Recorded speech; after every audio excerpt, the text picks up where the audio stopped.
ہم نہ صرف خامیاں یاد رکھتے ہیں، خوبیوں کا ذکر نہیں کرتے۔ اس کا نتیجہ یہ نکلتا ہے کہ ہماری دوستیاں تیزی سے ختم ہوتی ہیں، تعلقات زیادہ دیر پا ہوتے نہیں، چلتے نہیں۔ ہمیں کرنا یہ ہے کہ ہمیں اللہ کی رضا کے لیے دوستی کرنی، اللہ کی رضا کے لیے لوگوں سے پیار کرنا، اللہ کی رضا کے لیے اللہ کے بندوں کی باتیں سننی، اللہ کی مخلوق سمجھ کے لوگوں کی خوبیاں دیکھنی، اللہ کے بندے سمجھ کے ان کے اندر پائی جانے والی باتوں کو ہم نے اخذ کرنا۔ اگر ہم تعلقات میں لالچ لائیں گے، ذاتیات لائیں گے، زیادہ امیدیں لگائیں گے، اس کا نتیجہ ٹھیک ایک بزرگ غریب تھے پھر امیر ہو گئے، تو کسی نے ان کو مبارک دی کہ بڑی بات ہے، آپ کو اللہ نے بڑے پیسے دیے ہیں، تو فرمانے لگے یار پہلے جو یار تھا وہ میرا دوست تھا، اب تو ڈھیر سارے لوگ میری جیب کے دوست ہیں، اب تو جیب کا رشتہ ہو گیا ہے لوگوں کا، ڈھیر سارے لوگوں کا۔ تو دوستیوں میں اخلاص لائیں، خلوص لائیں، ساری زندگی یہ طے کریں کہ میں نے دوست کے کام آنا ہے، پر میں نے دوست کو کام کہنا نہیں، میں نے اس کی خدمت کرنی ہے لیکن کبھی اسے اپنی خدمت کے لیے مجبور جس حد تک ہو سکے اس کی مدد کرنی ہے، لیکن کبھی اسے اس تکلیف میں ڈالنا، یہ مزاج پیدا کریں۔ آپ کو اس دوستی میں روحانیت محسوس ہوگی، اس تعلق کے اندر آپ کو ٹھنڈک محسوس ہوگی، لیکن جب شائبہ ایک نقطے کا بھی ذاتی لالچ کا آ جائے گا نا، پھر اس میں ٹھنڈک نہیں رہے گی، اس میں وہ خوبی نہیں رہے گی جو کہ ہونی چاہیے۔ ہم جب کسی بندے کے اوپر فدا ہوتے ہیں تو پھر پورے ہی فدا ہوتے ہیں، پھر تو جناب یہ بھی تیرا ہے، یہ بھی تیرا ہے، یہ بھی تیرا ہے، اور جب بعد میں لڑائی ہوتی ہے تو چائے کی پیالیوں کا بھی حساب کرتے ہیں کہ وہ جو وہاں جاتے ہوئے چائے پی تھی نا، اس کے پیسے بھی میں نے دیے تھے، لہذا وہ بھی میرے بنتے ہیں، واپس کر۔ کورے ورک کتاب نہیں ہوندے، پتھر دل گلاب نہیں ہوندے، اور سجنا پہلوں ہی سوچ کے لائیں، پھر یاراں نال حساب نہیں ہوندے۔ آپ سوچ سمجھ کے دوستی لگائیں، تعلقات کو سوچ سمجھ کے لے کے آگے چلیں۔ نبی پاک صلی اللہ علیہ وسلم نے فرمایا وقفے سے ملا کرو، محبت بڑھتی ہے، تھوڑا نا وقفے سے ملا کرو، اس سے محبت بڑھے گی۔ یہ جو بہت وارفتگی ہے نا، بہت وارفتگی ہے، بہت جوش ہے، تو اس کا نتیجہ یہ نکلتا ہے کہ جتنی زور سے گیند دیوار سے لگتی ہے، پھر اتنی زور سے ہی گیند واپس آتی ہے، اس کے نتائج ٹھیک نہیں نکلتے۔ تو عرض یہ کرنا چاہتا ہوں کہ اعتدال میں رہیں، معتدل رہیں، آپ اس حد سے تجاوز ہی نہ کریں۔ میرے پاس یہاں ایک دوست آئے تو مجھے کہنے لگے جی میرا دوست بڑا اچھا تھا، بڑا نائس تھا، بڑا بہترین تھا، بڑا پیارا تھا، میرے ایک دوسرے دوست نے اسے خراب کر دیا۔ تو میں نے کہا وہ دوسرا دوست میں سمجھا نہیں۔ کہنے لگے یہ میرا پرانا دوست تھا جس نے اسے خراب کیا، اور جسے کیا وہ نیا تھا، 2-4 سال اس کی میں نے دوستی لگائی تھی، اب وہ دونوں ڈائریکٹ ہو گئے اور مجھے انہوں نے بیچ میں سے نکال دیا ہے۔ تو میں نے کہا یہ تو اکثر ہوتا ہے، پہلی دفعہ تو نہیں ہوا، اس طرح تو ڈھیر دفعہ ہوتا ہے۔ کہنے لگے میں کروں کیا، میں نے بڑا شور کیا ہے، ان کو اپنے احسان بھی یاد کرائیں پر وہ مانتے نہیں۔ میں نے کہا اب حل ہے نا، تھوڑا چپ کر جا کچھ عرصے کے لیے، تھوڑی خاموشی اختیار کر، جو چپ کر جاتا ہے وہ بھی بچ جاتا ہے۔ اگر تم چاہتے ہو کہ یہ دوستی پھر سے بحال ہو جائے تو زیادہ شکوے نہ کرو، زیادہ شکایتیں۔ ہم بعض اوقات اعتراضات اتنے کر بیٹھتے ہیں، شکوے اتنے کر بیٹھتے ہیں، اپنی زبان سے باتیں اتنی نکال بیٹھتے ہیں کہ دوبارہ پھر دوستی کا بحال ہونا ممکن ہے۔ ایک حدیث یاد رکھیں گے اگر سناؤں آپ کو تو؟ نبی پاک صلی اللہ تعالی علیہ وسلم نے فرمایا کسی سے دشمنی بھی کرو تو اعتدال سے کرو، ہو سکتا ہے کل کو وہ تمہارا دوست بن جائے، اور فرمایا کسی سے دوستی بھی کرو تو اعتدال سے کرو، ہو سکتا ہے کل یہ دشمن بن جائے۔ دوستی اور دشمنی میں یہ جامع ترمذی میں حدیث، اعتدال کا رستہ نہ چھوڑو، معتدل رہو، سارے راز ہی دے بیٹھنا، ساری باتیں پہلے کر لینا اور اعتراض کرنا، اب تو شکوے بھی پھر سارے ہی کر لینا۔ دوست کو اس کی کمزوریوں کا بھی پتہ ہوتا ہے، وہ ساری کمزوریاں بھی اس کی بیان کر لینا، اس کو بھی بتانا، اس کو بھی بتانا، اس سے بھی ذکر کرنا، تو یہ انداز درست نہیں ہے۔ آپ معتدل انداز میں دوستی لگائیں، اعتدال کے ساتھ چلیں، شکوے زیادہ نہ کریں، اعتراض زیادہ نہ کریں، وہ بے وفا ہی صحیح پھر بھی یار اپنا، چلو اس میں کمی ہے، وہ اس میں بے وفائی ہے، پر سجن تو اپنا ہے نا۔ تو دوستی ہماری ہے اس کے ساتھ، اس کی کمزوریوں کو چھپائیں، آپ اس معاملے پر تھوڑا سا اپنے ظرف کو کشادہ کریں، آپ تھوڑی وسعت پیدا کریں۔ ہم سمجھتے نہیں چیزوں کو، ہم غور نہیں کرتے، اس خاص انداز میں چیزوں کو نہیں لیتے جس انداز میں چیزوں کو لینا چاہیے۔ ہماری ذاتی کمزوریاں ہوتی ہیں اور ہم ان کمزوریوں کا دوسروں پہ ڈال دیتے ہیں، کہتے ہیں وہ بے وفا نکل آیا۔ بھئی آپ بھی حد سے زیادہ فریفتہ تھے، اب آپ ہی حد سے زیادہ اعتراض کر رہے ہیں۔ حضور نے فرمایا جس کی تعریف کر لو پھر دوبارہ اس پر کبھی تنقید کر جو بیٹھے ہیں، تعریف تو ختم ہو گئی بات، پھر تھوڑی چشم پوشی کرو۔ انسانوں میں کمیاں بھی ہوتی ہیں، تو دوستی کو صحیح طور پر آگے لے جانے کے لیے چھٹا سبق یہ ہے کہ تھوڑی سی نا عادت عیب پوشی کی بھی بنائیں، تھوڑا پردہ پوشی کا مزاج ہو تو پھر بھی ذرا دوستی آگے، سمجھ آ رہی ہے بات کی؟ تھوڑی سی نا نظر عیب پوشی والی بھی۔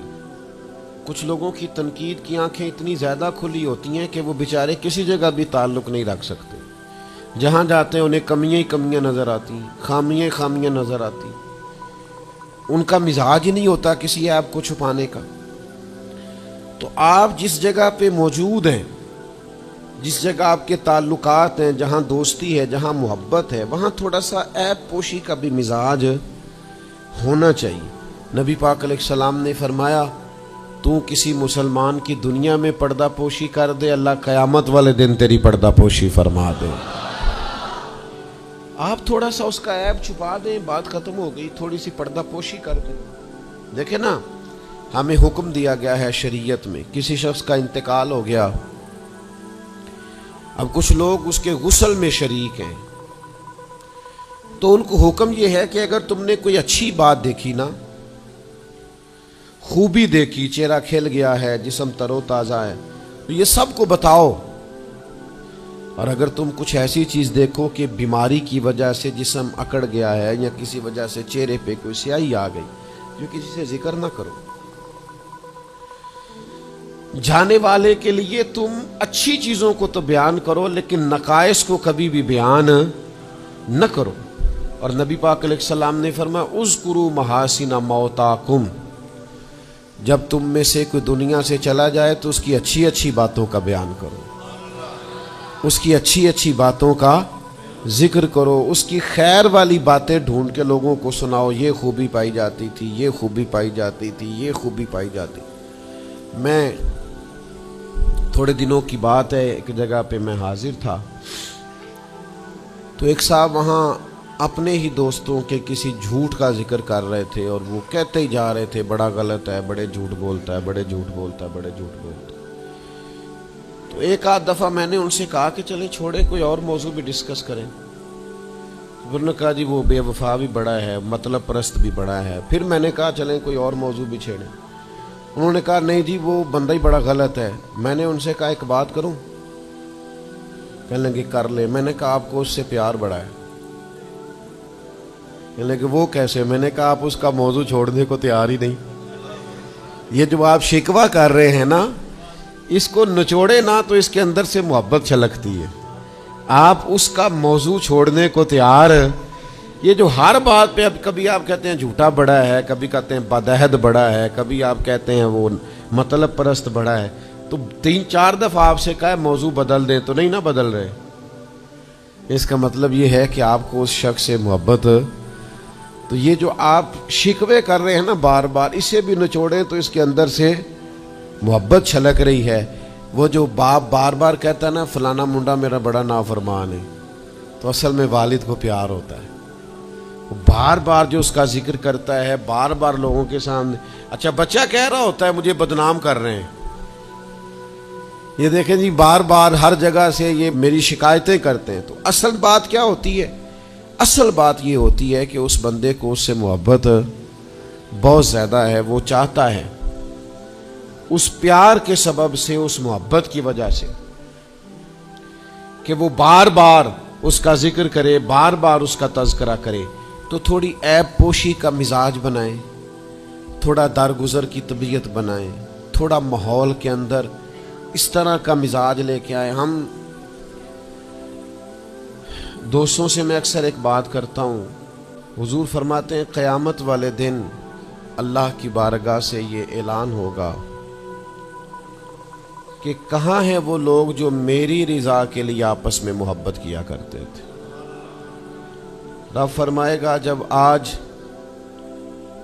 میرے عرش کے سائے کے علاوہ کوئی سایہ نہیں ہے تو میں انہیں اپنے عرش کا سایہ عطا کروں گا، کیونکہ وہ میری رضا کے لیے آپس میں دوستی کرتے، میری رضا کے لیے انہوں نے آپس میں محبت کی۔ تو دوستی کا سب سے پہلے تو یہ سٹیٹس بنائیں کہ اس کے اندر محض اللہ کی مرضی، اللہ کی رضا، اللہ کی رضا کے لیے ایک دوسرے سے پیار، منفعت نہ ہو اس کے اندر کوئی بھی، دنیاوی لالچ کوئی بھی نہ ہو، ہرس نہ ہو، ہوس نہ ہو، طمع نہ ہو، ذاتی مفادات نہ ہو۔ جب ان سے بالاتر ہو کر لوگ دوستیاں لگاتے ہیں تو وہ دوستیاں قائم رہتی ہیں۔ اللہ کے پیارے محبوب صلی اللہ تعالی علیہ وسلم نے فرمایا قیامت والے دن کچھ لوگ ایسے ہوں گے جن پر انبیاء اور اولیاء رشک کریں گے، ان کے چہرے 14ویں رات کی طرح چمک رہے ہوں گے، انہیں نور کے ممبروں پہ بٹھایا جائے گا۔ یا رسول اللہ اتنی فضیلت ان لوگوں کو حاصل ہے، یہ کون لوگ ہیں؟ تو حضور فرماتے ہیں یہ وہ لوگ تھے جو جس سے بھی دوستی لگاتے تھے، پیار کرتے تھے، محض اللہ کی رضا کے لیے کرتے تھے۔ تو اللہ تعالیٰ صبح قیامت انہیں اعزازات سے نوازے گا، شرف سے نوازے گا، فضیلت سے نوازے گا۔ دوسری بات یہ ہے کہ دوستی کب قائم رہتی ہے؟ دوستی تب قائم رہتی ہے جب ہم نہ دوستوں سے زیادہ امیدیں نہ لگائیں، انسانوں کو انسان ہی سمجھیں، ان سے بہت لمبی اور وسیع امیدیں لگا لینا اور بڑے وسیع مطالبات کرنا اور بڑی لمبی چوڑے تقاضے دوستوں سے کرنا۔ میں اکثر دوستوں کی خدمت میں یہ گزارش کیا کرتا ہوں کہ اپنے دوستوں سے کوئی مطالبہ کر کے انہیں آزمائش میں نہ ڈالو۔ تم نے اپنے ہی دوست کو لا کر پل صراط پہ کھڑا کر دیا ہے، بیچارہ اس طرف جائے کہ اس طرف جائے۔ ان سے کوئی ایسا مطالبہ کرنا جو ان کی پہنچ سے باہر ہو، ان کی حیثیت سے بڑھ کر ہو، ان کی طاقت سے زیادہ ہو، تو اس کا مطلب یہ ہے کہ آپ نے اپنی دوستی کو خود آزمائش میں ڈال دیا۔ آپ اتنے لمبے چوڑے تقاضے نہ کریں، آپ محدود سا لوگوں کے ساتھ تعلق بنائیں۔ وہ جی میں اس کے اتنا کام آیا ہوں تو اب اس کو اس سے ڈبل آنا چاہیے، تو آپ نے دوستی کی نہیں، آپ نے تو تجارت کی۔ اگر آپ کی محبت ہوتی تو پھر تو آپ کا انداز اور ہوتا، جب تیرا حکم ملا ترک محبت کر دی، دل مگر اس قدر تڑپا کہ قیامت کر دی۔ تو یاد رکھیے گا کہ آپ حکم جب آ گیا، جب آپ محسوس کریں تو اس وقت پھر آپ اس چیز کو سمجھ جائیں۔ تو دوستیوں کو کبھی بھی آپ کٹہرے میں کھڑا نہ کریں، تعلقات کو کبھی بھی آزمائش کی بھیٹ نہ چڑھائیں، اس طرح کا ماحول نہ بنائیں جس میں آزمائش پیدا ہو، جس میں تکلیف بڑھ جائے، جس میں کرب کا احساس سامنے والے کو ستائے۔ کوشش کریں گنجائش رہے ماحول کے اندر، آسانی رہے، وسعت رہے۔ تیسری بات یہ ہے کہ اگر آپ محسوس کرتے ہیں کہ دوستی کو چلانا ہے تو پھر صرف اسی چیز کو نہ یاد رکھیں جو چیز آپ کو آج میسر آ رہی ہے اور آج آپ کو انکار ہو رہا ہے۔ اس سے پہلے جو دوستوں نے بڑی وفائیں کی ہیں وہ بھی تو یاد رکھیں نا۔ ہمارا یہ ماحول ہوتا ہے کسی بندے نے 99 دفعہ نیکی کی ہے، ایک دفعہ انکار کیا ہے، تو ہمیں ایک دفعہ کا انکار تو یاد رہتا ہے لیکن 99 نیکیاں یاد نہیں رہتی۔ یہ بہت بڑی زیادتی ہے۔ آپ کو اگر اتنی لمبی چوڑی اس کی نیکیاں فراموش کرنے میں 1 منٹ نہیں لگا تو پھر آپ نے دوستی کس مقصد کے لیے لگائی تھی؟ آپ اس کو سمجھیں، اس کو آپ محسوس کریں۔ تو میں نے یہ دیکھا ہے زندگی میں کہ لوگ چاہتے ہیں کہ روز ان کا مطالبہ پورا کیا جائے، روز ان کا مطالبہ پورا۔ ہمارے ایک دوست تھے، بزرگ تھے، تو وہ سلسلہ طریقت کو چلاتے تھے، خانقاہی نظام کو، نظم کو لے کے چلنا مشکل ہوتا ہے۔ تو ان کے ایک مرید نے شکوہ کیا، اس نے کہا کہ حضرت پہلے آپ بڑا وقت دیتے تھے، اب آپ ٹائم نہیں دیتے۔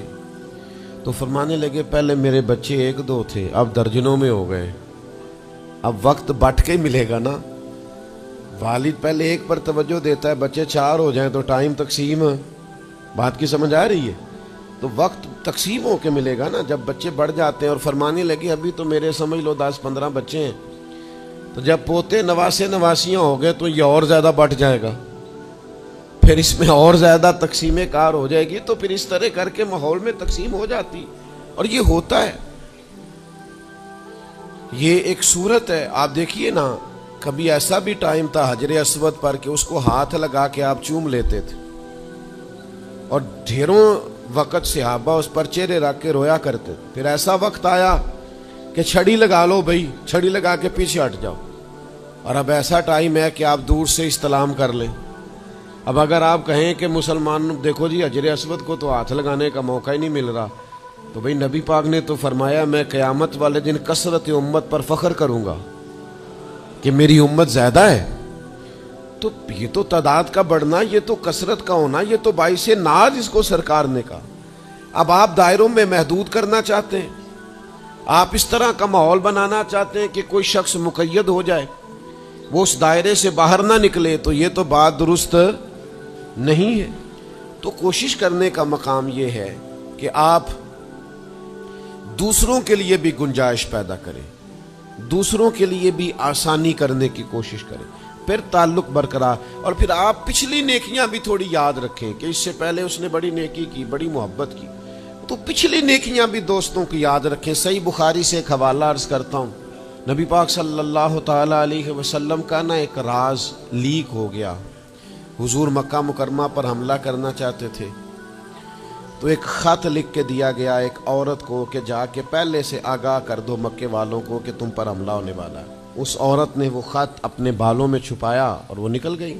اللہ تعالیٰ نے محبوب پاک کو اطلاع دی، حضور علیہ الصلوۃ والسلام نے حضرت مولا علی کو 2 صحابہ کے ساتھ بھیجا، فرمایا مقام خاک پر تمہیں ایک بی بی ملے گی، اس کے پاس سے خط ہے جو کفار کی طرف جا رہا ہے، اسے گرفتار کرو، وہ خط لے لو اور واپس آ جاؤ۔ حضرت مولا علی شیر خدا رضی اللہ تعالیٰ عنہ وہاں پہنچ گئے، اس خاتون کو گرفتار کر لیا، اس کو کہا وہ خط دے، وہ کہنے لگی میرے پاس تو نہیں ہے، کوئی خط نہیں۔ تو حضرت علی فرمانے لگے چونکہ میرے نبی نے کہا ہے تو خط تیرے پاس ہی ہے۔ ساڈے نبی دی زبان ساڈے واسطے قرآن، وہ زبان جس کو سب کن کی کنجی کہیں، اس کی نافذ حکومت پہ لاکھوں۔ خط تیرے پاس ہے۔ آپ نے تلوار نکال لی، فرمایا نکالتی ہے کہ نہیں؟ اس نے بال کھولے، خط نکال دیا۔ وہ خط جب کھولا تو خط لکھا تھا حضرت حاتم بن ابی بلتع رضی اللہ تعالیٰ، بدری صحابی۔ خط لے کے آ گئے، نبی پاک کی بارگاہ میں پیش کیا۔ حضور نے خط کھولا، حضرت عمر کہنے لگے مجھے اجازت دے میں اس کی گردن کاٹوں، اس نے ہمارا راز فاش کیا۔ کتنی بڑی بات ہے۔ قرآن مجید کی سورہ ممتحنہ اس وقت نازل ہوئی تھی جب یہ واقعہ ہوا تھا۔ اللہ کے حبیب علیہ السلام نے فرمایا عمر ٹھہر جا، اتنی جلدی نہ کر، اس بندے کی وفات تو دیکھ، یہ بدر میں بھی تلوار لے کے ہمارے ساتھ گیا تھا، بدری صحابی ہے، اس کی وہ بات یاد رکھ کہ بدر کے مقام پر جب کہ بڑا مشکل تھا کافروں کے سامنے کھڑا ہونا، ان کی 1000 تعداد تھی اور مسلمان بڑی عددی طور پر اس کثرت کا شکار نہیں تھے، صرف 313 تھے۔ اس موقع پر ان کے ساتھ کھڑا ہونا کوئی آسان نہیں تھا، لیکن یہ پھر بھی ہمارے ساتھ گئے تھے۔ تو حضرت عمر رضی اللہ تعالیٰ عنہ جب چپ کر گئے تو اللہ نے قرآن نازل کیا، کہا اے ایمان والو یہودیوں اور عیسائیوں کو اپنا دوست نہ بتاؤ۔ تو حضور فرمانے لگے دیکھ لو عمر، اللہ نے اسے مومن کہہ کے پکارا ہے، اللہ نے بھی اسے۔ اب نبی کریم نے فرمایا بتاؤ یہ تم نے کیا کیا؟ تو عرض کی یا رسول اللہ صلی اللہ علیہ وسلم آپ میرا ظاہر باطن جانتے ہیں، جتنے بھی یہاں سے لوگ ہجرت کر کے مکے سے آئے ہیں نا، ان کا کوئی نہ کوئی رشتہ دار مکے میں ہے جو ان کے رشتہ داروں کا، بال بچوں کا، گھر والوں کا دھیان رکھتا ہے، میرا وہاں کوئی بھی نہیں۔ اور مجھے پتا تھا آپ نے حملے کا ارادہ کر لیا ہے تو انشاءاللہ کامیابی اللہ نے مسلمانوں کو ہی دینی ہے، وہ کر کچھ نہیں سکتے۔ میں ان پر ایک احسان کرنا چاہتا تھا تاکہ وہ میرے بچوں کا اور میرے پیچھے گھر والوں کا تھوڑا